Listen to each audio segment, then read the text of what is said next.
Welcome to my channel, The World of Science Fiction. Don't forget to like and subscribe to the channel. The soil of Xylos was the color of rust and regret. Kyle, formerly Corporal of the Alliance, now just a deserter hiding at the edge of the galaxy, knelt and placed the last stone on the small mound. The wind whistled through the alien foliage surrounding him, carrying the scent of unfamiliar spices and decay. His hands, once steady in combat, trembled slightly as they pressed the final marker into place. Beneath the mound lay Roxy, his combat hound, his only friend for the past 7 years. Her cybernetically enhanced body had finally surrendered to a marauder's blade 3 sunrises ago. The wound had been too deep, too precise. Even the advanced medical kit he'd stolen during his desertion hadn't been enough to save her. "Rest easy, old girl," he whispered, his voice rough from disuse. "You were the best soldier in the outfit. Better than me, that's for damn sure." The act was one of duty, a final respect paid to a loyal soldier who never questioned orders the way he had, who never hesitated when it mattered, who had saved his life more times than he could count. Kel sat back on his heels, exhaustion settling into his bones. The Alliance would still be hunting him, even after all this time. A deserter with his level of classified knowledge wouldn't be forgotten easily. That's why he had chosen Xylos, an unmapped planet on no trade route, mentioned only in ancient explorer logs as hostile to sustained habitation. Perfect for a man who wanted to disappear. He was so lost in his thoughts that he didn't notice the strange resonance in the ground until it was too late. The earth trembled beneath his knees, not with the familiar rumble of a quake, but with the distinct hum of ancient, waking machinery. A vibration too regular, too purposeful to be natural. "What the?" A section of the ground before him split open with mechanical precision, and with a hiss of pressurized air that hadn't been released in centuries, a platform of obsidian-like material rose from the depths. The black surface was etched with symbols that seemed to shift when he tried to focus on them, causing a nauseating disorientation. On the platform, held within a cage of shimmering energy that pulsed with a sickly yellow light, was a beast from a forgotten nightmare. It was massive, easily the size of the military transport vehicles he once commanded. Built like a terrestrial wolf, but scaled in overlapping plates of volcanic glass that gleamed with an inner fire. Its 6 legs ended in claws that looked capable of shredding armor plating. But it was the eyes that froze Kale in place. Ancient, intelligent, and fixed on him with a cold, unnerving focus that felt like it was dissecting his very soul. A rusted speaker grill on the cage crackled to life, startling him backward. The sound it emitted was like metal being torn apart before resolving into words. A distorted voice, ancient and mechanical, that echoed in the sudden silence. "The earth is fed. Wear the crown, be emperor, or feed it next." The words hung in the air, impossible and threatening. Kale's hand instinctively went to his sidearm, but he knew it would be useless against whatever ancient technology had preserved this monstrosity. Before he could process the impossible scene before him, the foliage behind him parted with a whisper. He spun, drawing his weapon in one fluid motion. The reflexes of a soldier never truly faded, but found himself facing the tip of a spear that moved faster than his aim. A figure emerged from the jungle canopy with predatory grace. She moved with a fluid lethality that made every instinct in his soldier's body scream danger. Her skin was the deep blue of a twilight sky, marked with ritual scarification that formed patterns similar to the symbols on the platform. Her silver hair was braided with small bones and metallic beads that clinked softly with each movement. The spear leveled at his heart was carved from the same obsidian-like material as the beast's armor, its tip glowing with the same inner fire. Her eyes, the color of molten gold, burned with a furious, sacred rage. "What have you done, off-worlder?" she hissed, the words sharp and precise in the common galactic tongue, each syllable enunciated with careful hatred. "You have defiled the ritual. That right was mine." Kyle looked from the enraged warrior to the beast in the cage, then back again. The pieces weren't fitting together, but the danger was clear enough. He slowly lowered his weapon, fighting against every survival instinct screaming at him. "I was burying my dog," he said, keeping his voice steady. "I didn't know." "Silence!"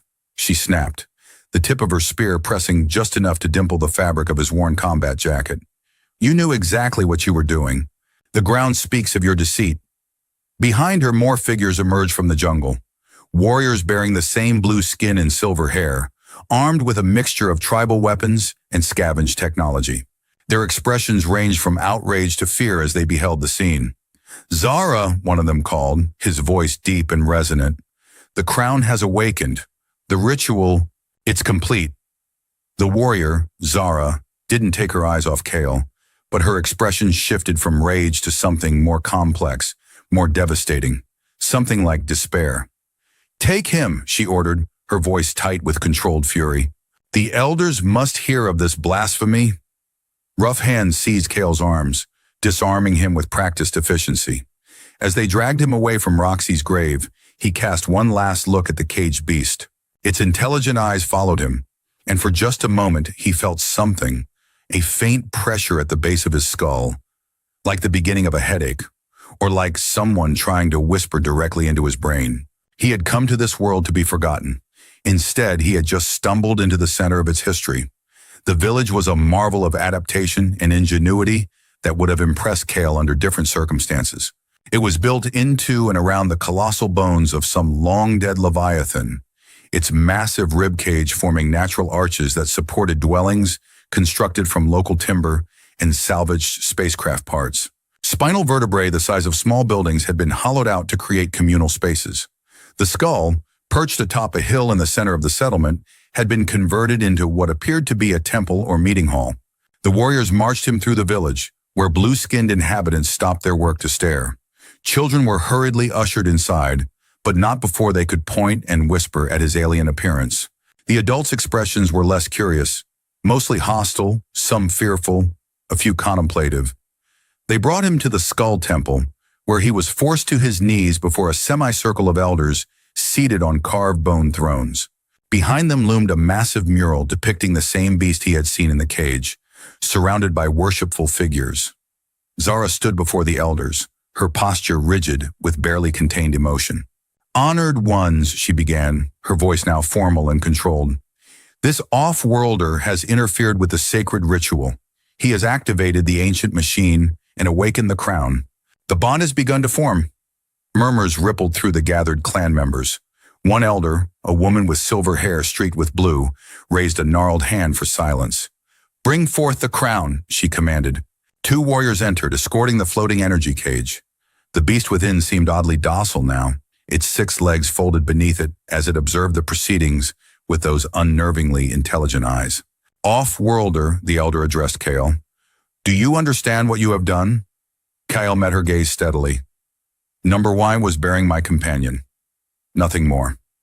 "A burial," another elder mused, stroking his long beard. "An act of respect for the dead. The ritual requires such empathy." "It was meant for Zara," a voice boomed from the entrance. A massive warrior pushed through the crowd. He stood nearly 7 feet tall, his blue skin crisscrossed with battle scars.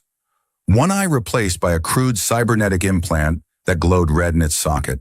Heavy armor made from the same obsidian-like material as the beast's scales covered his torso, and a massive war axe hung at his back. "Vargo," the female elder acknowledged with a slight nod. "Your objection is noted." "Objection?" Vargo spat. "This is sacrilege. Zara has trained her entire life for the ritual. She is of the blood. This pale weakling, doesn't even know our ways." "Yet the ancient machine accepted his offering," another elder pointed out quietly. "The earth was fed. The crown has awakened." The full, devastating truth was laid bare as the elders explained to Kale and to the assembled clan what had transpired. The beast, they told him, was the last of its kind, an ancient telepathic alpha predator known as the Shadowfang. It was not a monster to be slain, but the living crown of Xylos, a biological supercomputer and the regulator of the planet's violent ecosystem. Without it, the delicate balance of predator and prey would collapse, dooming all life on the planet. The Emperor was not a ruler of people, but a mortal partner bonded to the beast, a shepherd to its primal power, directing its influence over the ecosystem. The bond could only be forged through a ritual proving empathy and a willingness to honor the dead, an act of selfless burial on sacred ground. Kael, in burying his only friend, had accidentally completed the ritual. This cannot stand, Vargo roared, slamming his fist against a bone pillar hard enough to crack it. He is an outsider. Weak. He cannot bear the crown. The law is absolute, the female elder countered, though her eyes held deep misgiving as they surveyed Kyle. The ritual has been completed. The bond has begun. Vargo's cybernetic eye flared brighter as he stepped closer to Kale. Then let him prove it. Let the weakling command the beast. If it does not accept him, it will tear him apart. A fitting end. All eyes fell on Kale. The implications were clear. This was a death sentence disguised as tradition. Zara stood apart, her face a mask of fury and shame. Her life's purpose had been stolen by a sad man burying his dog. The challenge is valid, the elder reluctantly agreed. Bring the off-worlder to the testing grounds.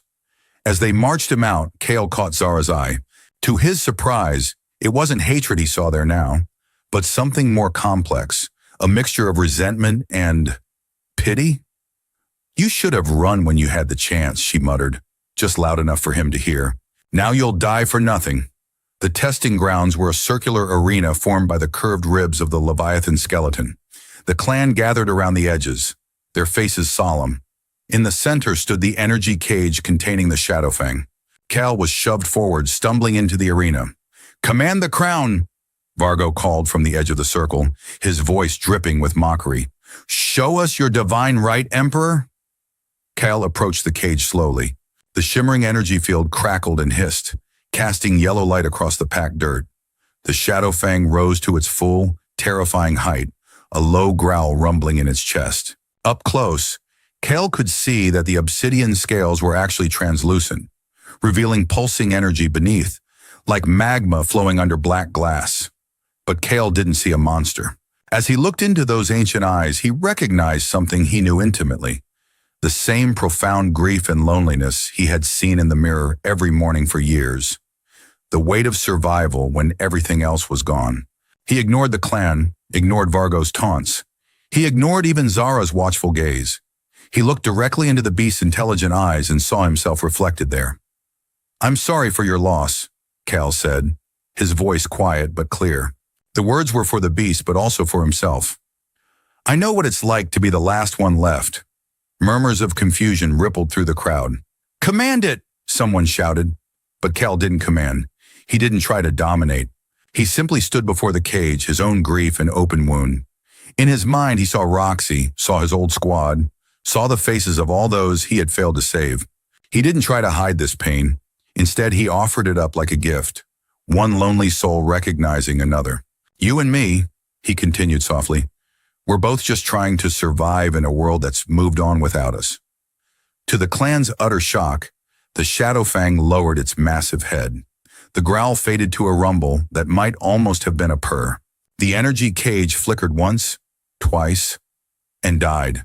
The beast was free. Vargo's roar of outrage was drowned out by the gasps of the assembled clan members, who backed away in terror. The Shadowfang was loose, unconstrained, for the first time in generations. But the beast ignored them all. It walked silently past Cal, its massive form brushing against him with surprising gentleness. It padded with deliberate steps past the stunned warriors, out of the arena and back toward the jungle, toward the site where Kyle had buried Roxy. Kyle followed, aware of the clan trailing behind at a cautious distance. When they reached the small mound of rust-colored earth, the Shadowfang circled it once, twice, sniffing with a nose that split into 3 separate nostrils. Then with ceremony that seemed almost rehearsed, it laid its massive head upon the mound and let out a single, mournful howl that echoed through the bones of the village, a salute from one lonely soul to another. The sound reverberated in Kale's chest, and with it came a sensation he couldn't explain. A presence in his mind, alien but somehow familiar, like remembering a dream. Images flashed behind his eyes. Endless hunts through primeval jungles, the taste of fear and prey, the comfort of a pack long since turned to dust, and the crushing weight of centuries spent alone, waiting, watching from behind the energy barrier. Vargo, seeing his authority challenged by this display of what he perceived as weakness, roared in fury. Sacrilege, he bellowed, drawing his massive axe. I will not let our ways be defiled. He charged Kale, the axe raised high. But before the blade could fall, a blur of black armor and teeth intercepted him. The Shadow Fang moved with impossible speed, throwing Vargo back with a swipe of its massive paw. The war leader tumbled across the ground, his armor scorched where the beast's scales had touched it. "He defiles our ways," Vargo bellowed, rising to his feet and rallying his loyalists. "The crown is meant to rule, not to mourn, to command, not to serve." "He honors them," Zara shouted back, surprising even herself as she moved to stand between Vargo's warriors and Kale. Her spear was raised, but now in defense of the off-worlder she had captured. "The crown has chosen. Would you defy the will of the ancients?" Chaos erupted. Warriors took sides, some with Vargo, others with the elders who called for order. Kyle stood beside the Shadow Fang, feeling the beast's thoughts pressing against his own. A mixture of confusion, curiosity, and a readiness to fight that matched his soldier's instincts. In the confusion, Zara grabbed Kale's arm, her grip painfully tight. "We have to go," she hissed urgently. "Vargo will kill you both to seize power. He's waited too long for this chance." "Why help me?" Kyle demanded, even as he allowed her to pull him toward the edge of the jungle. "I'm not helping you," she snapped. "I'm honoring my duty to the crown. Now move!" The Shadow Fang followed them without command, seeming to understand the danger. As they plunged into the dense foliage, Kale heard Vargo's enraged voice behind them. "Find them! Bring me the off-worlder's head and the beast unharmed." They fled into the wilderness, a disgraced warrior, a deserter, and a god beast, with Vargo's hunters relentlessly pursuing them. The forests of Xylos closed around them like a living entity, branches whipping at their faces as they ran. Kyle's military training kicked in, assessing terrain, finding natural cover, erasing signs of their passage. Zara moved with the fluid grace of someone born to this hostile world, her golden eyes constantly scanning for threats beyond those that followed them. The Shadow Fang, whom Kale had begun to think of simply as Fang, bounded alongside them, occasionally disappearing into the undergrowth, only to reappear moments later with what felt like tactical intelligence pulsing through their growing bond. The sensation was strange but increasingly natural. Not words or images exactly, but concepts. Danger, ahead go left, or water source near. 3 days of constant movement had left them exhausted. Zara's resentment simmered beneath a tense, professional exterior. She hated Kale for stealing her destiny, but her sacred duty was to protect the crown, and by extension, its new unworthy emperor. Kale, for his part, knew he wouldn't survive a day without her knowledge of the planet. "We need rest," Kale said as they paused in a small clearing, his breath coming in ragged gasps. "Even if just for an hour." Zara shook her head. "Vargo's trackers won't stop. They're reading the crown's energy signature." "Then we need to be smarter than them," Kale replied, military strategies forming in his mind. "Set up an ambush, thin their numbers." "With what weapons?" Zara scoffed. "Your blaster is nearly drained, and my spear can't stop a dozen warriors." Before Kale could respond, Fang's head jerked up sharply, its attention focused into the darkness beyond their clearing. A low, warning growl rumbled in its chest. "Vargo," Kale whispered, hand moving to his weapon. Zara shook her head, suddenly tense. Worse. Night stalkers, pack hunters. They can smell fear and exhaustion. As if summoned by her words, glowing red eyes appeared in the darkness. First 2, then 4, then a dozen, surrounding their position. The creatures moved with a sinister coordination that spoke of collective intelligence. "Tactical assessment?" Zara asked, spear already in hand. Kale scanned their surroundings, mind racing. "Higher ground, back to back. Short, controlled movements." His soldiers' instincts were fully engaged now. "Fang can take the primary attackers. We handle any that break through." "Good plan," Zara acknowledged, moving to position. For an off-worlder, the creatures attacked as one, surging from the darkness. Reptilian bodies with too many limbs, mouths that split 4 ways to reveal rows of needle-like teeth. Kale fired precise shots, making each one count as his power cell dimmed with every blast. Zara moved like liquid death beside him, her spear a blur as she impaled one creature, then used its momentum to swing it into another. Fang was terrifying to behold. 600 pounds of obsidian-scaled fury, tearing through night stalkers with terrible efficiency. Its scales deflected the creature's claws as it moved with impossible speed for something so large. But there were too many. A Night Stalker slipped past Kale's guard, its claws raking across his arm. He cried out, smashing the butt of his blaster into its skull. Another broke through their perimeter, lunging at Zara's blind spot. She twisted, too late, its teeth sank deep into her thigh. She screamed, a sound of pain and fury, stabbing downward to impale it, but more were closing in. Desperately, Kale reached for the bond he shared with Fang. He didn't try to command. Instead, he shared his fear for Zara, his determination to survive, his need for the beast's power. The response was immediate and overwhelming. Fang reared up on its hind legs, and the obsidian scales covering its body began to glow with internal fire.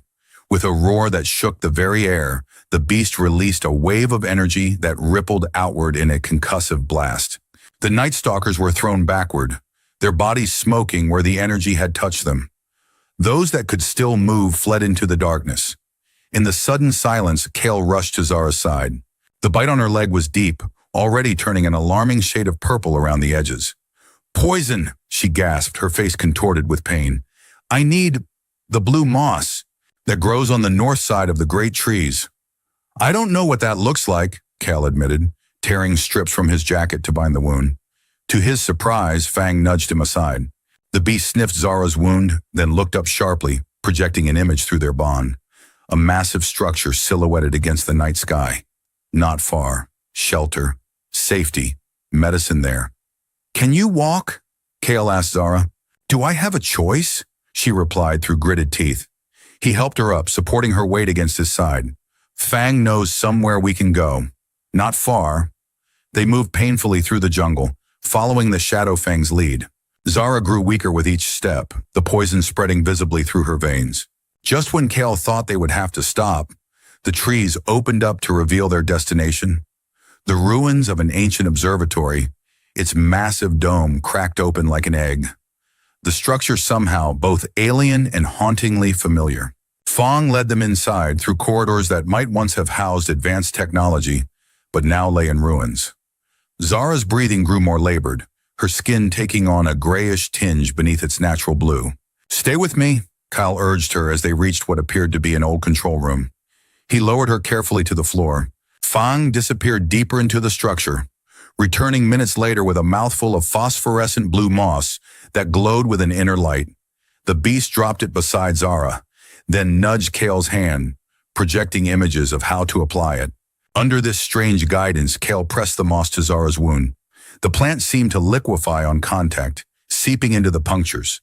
Zara gasped, her back arching, then relaxed as the angry purple lines around her wound began to recede. "How did you know?" she asked Fang directly, her voice weak but steady.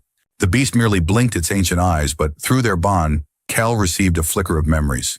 This observatory, once vibrant and alive, scientists in robes similar to the clan's ceremonial dress, and the Shadow Fang, not caged but working. Alongside them as an equal. As Zara drifted into an exhausted healing sleep, Cal explored their sanctuary. The walls were covered with star charts etched into metal plates, showing constellations he didn't recognize, and planetary systems he had never seen in Alliance databases. Lenses crafted from crystal that had somehow survived millennia were still mounted in ancient frames. Data storage devices, long since powerless, lined what must have been research stations. "Your people built this?" Kale asked when Zara finally woke hours later. "Our ancestors," she corrected, sitting up gingerly to test her healing leg. "Before the Great Dying, before we lost the sky ships and became bound to Xylos alone." She looked up through the cracked dome at the unfamiliar constellations. "Once, we traveled among the stars, just as your people do." "What happened?" "War," she said simply. "Always war. We turned our weapons upon ourselves, poisoned the land, destroyed our technology. Only the crown remained, preserved by the ancients to maintain what life survived." As Zara recovered her strength, they established a cautious routine. Kale taught her military tactics, how to spot an ambush, how to use terrain for cover, how to think like a soldier. She taught him survival, which plants were poison, how to find water in the seemingly barren crystal deserts, how to read the tracks of Xylos's deadly predators. The bond with Fang grew stronger each day. Kale began to understand it wasn't a channel for commands as the clan had described. It was a river of shared emotions, images, and instincts.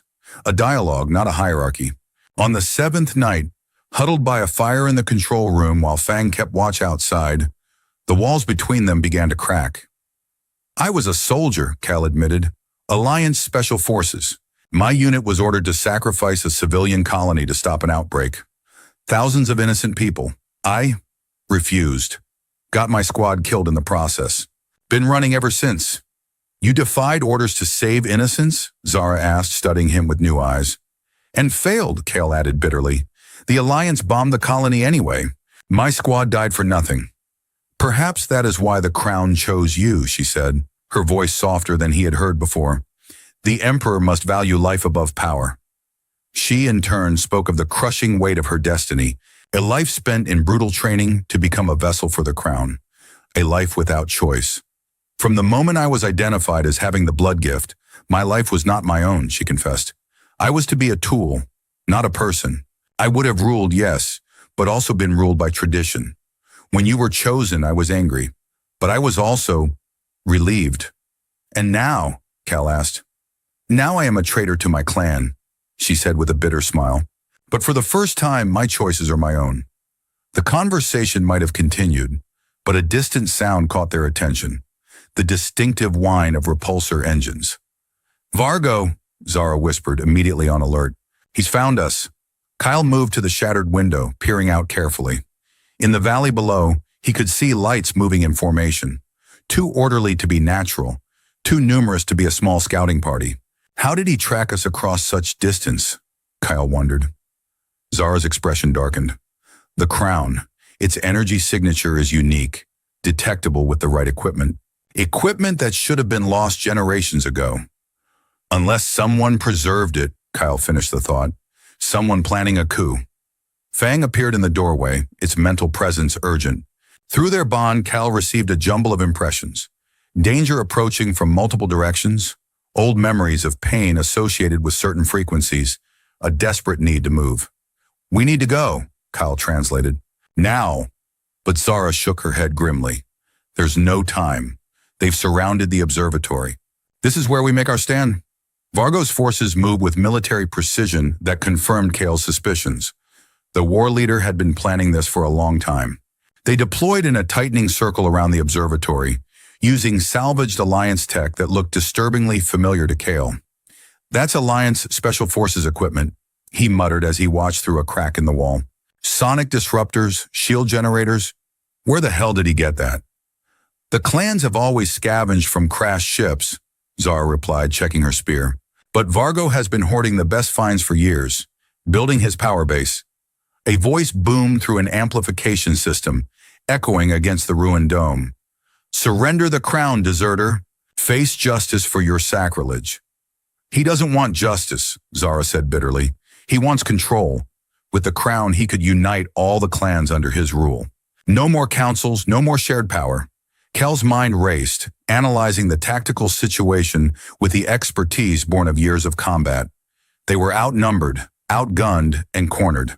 But they had one advantage, Fang.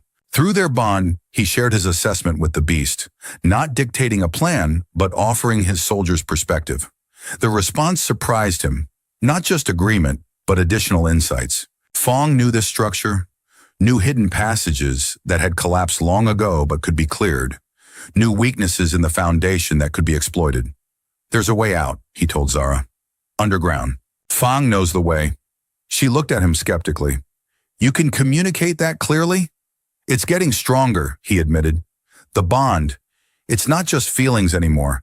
It's knowledge, shared memory." A blast shook the observatory, sending dust raining down from the cracked ceiling. "That wasn't a warning shot," Kale observed grimly. "They're coming in." Guided by Fang's ancient memories, they made their way to a concealed hatch in the floor of what had once been a storage room. The passage below was partially collapsed, but the Shadow Fang's powerful claws cleared the debris with surprising efficiency. They had descended perhaps 20 meters when a deafening frequency cut through the air, a sonic weapon tuned to a specific pitch. Above them, Fang let out a roar of pain, its mental presence suddenly chaotic with agony. The control frequency, Zara gasped. It disrupts the crown's neural patterns. Cal felt the beast's pain as a spike of white-hot agony in his own skull. Through the bond, he sensed Fang's consciousness fragmenting, primal rage overwhelming the intelligent being he had come to know. "Go!" he ordered Zara, pushing her further down the passage. "Get clear!" "What are you doing?" she demanded. "I can't leave him," Kyle said simply, already turning back up the passage. "He wouldn't leave me." Before she could protest, he was climbing back toward the surface, toward the sound that felt like it was splitting his skull. Each step was agony as Fang's pain transferred through their bond. But he pushed forward. He emerged into chaos. Vargo's warriors had breached the observatory and were attempting to corner the Shadowfang, which was thrashing wildly, its scales glowing with dangerous energy. But the beast was clearly in agony, its movements uncoordinated, its mental presence a jumble of pain and confused rage. Vargo stood on a raised platform, a cruel smile on his scarred face as he adjusted the controls of a sonic generator. A piece of salvaged Alliance tech that Kel recognized with sick horror. It had been designed to control riot crowds by inducing disorientation and panic. "This is true power, deserter," Vargo's voice boomed over the din. "Control, not your pathetic pleas for friendship." The Shadowfang's head swung toward Kale, its eyes blazing with madness, no longer recognizing him. It saw only a source of its agony. With a roar of pain and rage, it charged. As the massive beast barreled toward him, Cal knew he had a choice. He could sever the painful link, shut out the agony that was bleeding through their bond, save himself, and leave the beast to its madness. Or he could embrace the pain and try to reach the intelligent being trapped inside. He chose the harder path. Standing his ground, he closed his eyes and opened his mind, not to command, but to share. He projected his own pain, his own loss, the faces of his dead squad, the image of Roxy's grave, the crushing weight of his solitude. "I know your pain. You are not alone. I am here with you in this agony. We bear it together." The Shadowfang's charge slowed, its massive body shuddering as confusion warred with the programmed pain. Its glowing eyes, wild with madness, fixed on Kale's face. Recognition flickered there, a desperate intelligence fighting to reassert itself. While Zara and a few loyal warriors who had followed them, those who believed in the old ways of partnership with the Crown, rather than dominance over it, engaged Vargo's forces using the hit-and-run tactics Kale had taught them, he maintained the connection with Fang. Through the haze of their shared agony, an image formed in Kale's mind. Not from his memories, but from the beast's. The observatory as it had been millennia ago, whole and glorious. And at its center, a crystal spire that amplified psychic energy across the region. The same crystal that now, corrupted and degraded, Vargo was using to broadcast pain. The whispering spire, the knowledge came through their bond. "Break it." "The crystal," Cal shouted to Zara as she dispatched a warrior with a precise thrust of her spear. "We have to destroy the amplification crystal." Understanding dawned in her eyes. She nodded once, then whirled to engage 3 more of Vargo's loyalists who stood between them in the war leader's position. Kyle, maintaining his connection with Fang, struggled toward the platform where Vargo operated the sonic generator. Each step was a battle against the waves of agony that threatened to drop him to his knees. "You think you can challenge me, off-worlder?" Vargo laughed, increasing the frequency's intensity. "I've studied the ancient texts. I know the Crown's weaknesses." Cal didn't waste breath on a reply. He focused everything on maintaining the bond, on sharing the pain, on reminding Fang of their connection. "I see you. I know you. You are more than this pain." The beast's charge had stopped completely now. It stood trembling, caught between madness and recognition, between attack and alliance. In that moment of clarity, it saw the true enemy.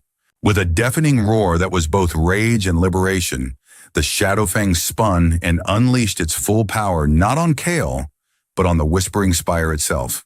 The ancient crystal shattered with a sound like 1,000 screams, silencing the sonic generator and sending Vargo and his men tumbling from the ridge. The sudden absence of pain was almost as shocking as its presence had been. Kale staggered, nearly falling, as the psychic pressure eased. Fang padded to his side, its massive head lowering to gently nudge his shoulder, a gesture of thanks, of recognition. Vargo, however, was not so easily defeated. Rising from the rubble, his armor smoking and his cybernetic eyes sparking dangerously, he drew a weapon that made Kale's blood run cold, an Alliance pulse rifle, military grade, capable of punching through armor plate. "If I cannot control the crown," Vargo snarled, aiming at Fang, "then no one shall." "No!" Kale shouted, throwing himself forward as Vargo fired. The pulse hit him square in the chest, sending him flying backward. The pain was immediate and overwhelming, a burning sensation that spread from the impact point through his entire body. Through dimming vision, he saw Zara impale Vargo with her spear, saw Fang leap upon the war leader with terrible finality, saw the remaining loyalists flee or surrender. Then darkness claimed him. Consciousness returned slowly, in fragments.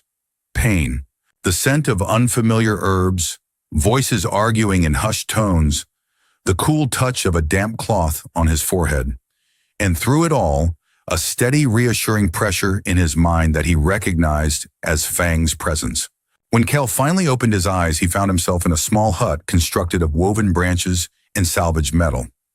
Zara sat beside him, grinding herbs in a small mortar. She looked up as he stirred, relief evident in her golden eyes. "Welcome back to the living," she said, setting aside her work. "You've been unconscious for 3 days." "Vargo?" Cal managed to ask, his voice rough. "Dead," she replied without remorse. The Crown Fang made sure of it. His followers? Some fled into the wilds. Others surrendered when they saw their leader fall. The elders have granted them mercy, provided they renounce his teachings. Kyle tried to sit up, wincing as pain lanced through his chest. "The clan accepted you back?" "They had little choice," Zara said with a small smile. "We returned with the crown and its chosen emperor. Even the most traditional among them could not deny the will of the ancients." Outside, Kale could hear the sounds of a village. Children laughing, people calling to one another, the rhythmic pounding of tools. It sounded like the clan settlement, but somehow different, more vibrant. "Where are we?" he asked. "Home," Zara replied simply. "You're home now too, if you choose it." When he was strong enough to walk, leaning heavily on Zara's shoulder, she led him outside. The hut was one of many built among the massive bones of the Leviathan, but the settlement had transformed. Where before there had been tension and isolation, now there was cooperation and energy. Blue-skinned clan members worked alongside survivors from other clans who had joined them after Vargo's defeat. At the center of it all, lounging atop the Skull Temple like a massive guardian, was Fang. Children played fearlessly around its massive paws, occasionally climbing onto its back to slide down its smooth scales. The beast radiated contentment through their bond, a satisfaction that went beyond simple pleasure. It was the fulfillment of an ancient purpose. The elders approached, led by the silver-haired woman who had judged him before. Now she bowed her head respectfully. "Emperor," she greeted him, "we are grateful for your recovery." Kale felt uncomfortable with the title, with the deference. "I'm no emperor," he said. "I'm just a soldier who buried his dog." "You are what the crown has chosen," another elder said firmly, "the one who will guide us in the new age." They led him to the temple, where the clan had gathered. There, they explained, he would be officially recognized as Emperor of Zelos, Keeper of the Crown, Protector of the Balance. They would pledge their loyalty, and in return, he would lead them with the wisdom granted by the bond. As Kyle looked out over the expectant faces, he felt the weight of their hopes, their traditions. He felt Fang's presence in his mind, ancient and powerful, but no longer alien, a partner, not a tool. And he saw Zara standing to the side, her expression carefully neutral, but her eyes betraying her conflict. This should have been her destiny. "No," Kyle said, his voice echoing in the sudden silence. He looked at the Shadowfang, and the beast looked back at him, an understanding passing between them that needed no words. He then turned to Zara. "This crown is a chain, for the one who wears it and for the one who is worn." Murmurs of confusion and outrage rippled through the gathered clan. "What blasphemy is this?" one of the elders demanded. Cal placed his hand on the Shadowfang's armored head. "He is not a tool of power, he is our ally. His name is Fang, and he is free." With deliberate ceremony, he reached into the bond they shared and began to unwind it, not severing it completely, but transforming it from a chain of command into a bridge of friendship. He felt Fang's surprise, then understanding, then a surge of gratitude that nearly overwhelmed him. "I renounce the title of Emperor," Cal continued. "I am not your ruler. I am just a man who found a friend in your crown. And Fang has chosen to stay not out of obligation, but out of choice." He turned to Zara, extending his hand. "The future of Xylos belongs to its people, not to one ruler. Zara understands this better than anyone. She should lead your council, with the elders' wisdom to guide her." The silence that followed was profound. Then, to everyone's surprise, Fang moved. The massive beast padded forward and lowered its head before Zara, not in submission, but in respect, one warrior acknowledging another. The gesture broke the tension. The elders conferred hurriedly, then the silver-haired woman stepped forward. "It seems," she said with a mixture of confusion and wonder, "that the crown and its chosen have much to teach us about freedom." 1 year later, Xylos was transforming. Under the joint leadership of Zara and a council of elders, the clans were united not by fear or tradition, but by a shared vision of rebuilding what had been lost. The observatory was being restored, its ancient technology studied and repurposed. Scouts were sent to explore regions of the planet long thought uninhabitable, returning with knowledge and resources that benefited all.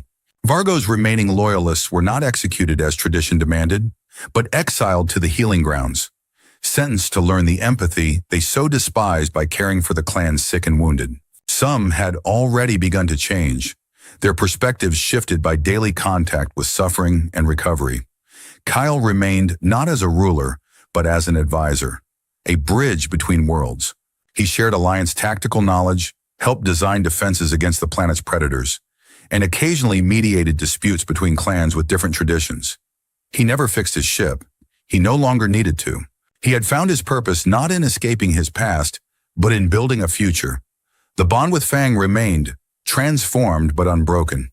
They were no longer emperor and crown, but partners in a shared mission, protecting the balance of Xylos, not through domination, but through understanding.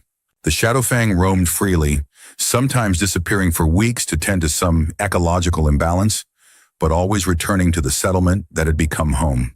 On clear evenings, Kyle, Zara, and Fang often walked the rust-colored plains together, watching the alien constellations emerge overhead.